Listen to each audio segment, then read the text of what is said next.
Hi, I'm Jenny Dahlquist from Nordic Ware, the makers of the original bundt pan. Did you know that there have been over 60 million bundt pans made and sold in the United States since 1950? That's a lot of cakes. It's all still made right here in Minneapolis by Nordic Ware, which is a family-owned company. Bundt pans are seen all over the news, they're seen in movies, and in fact, they are so popular that a few years ago, National Bundt Day was declared. It's on November 15th. So I'm going to share a couple of tips with you today that will make your next bundt cake turn out absolutely perfect.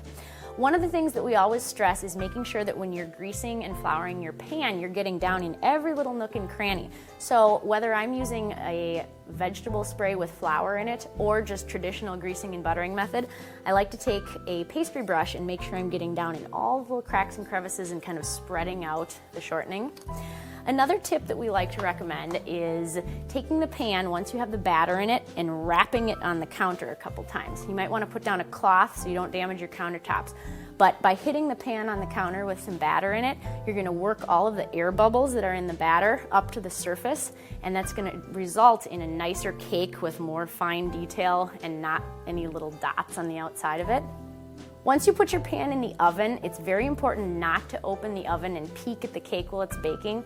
This is going to throw off the baking time and your cake might not rise as evenly as you were hoping it would. So once you hit the timer, leave the cake in there until the very end when the timer goes off. Then it's okay to take it out and use a cake tester to see if it's done.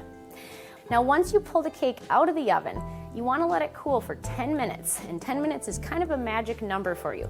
If you try to take it out of the pan earlier than 10 minutes, there's a good chance the cake is going to be too hot and it's going to break into pieces when you pull it out of the pan.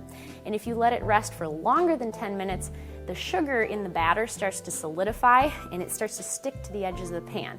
So you want to do it right around the 10-minute mark. You're going to put your plate on top of it, invert the cake, give it a little wrap on the side, and it should come right out. So all of those tips should result in a fantastic baking experience next time you use your bundt pan.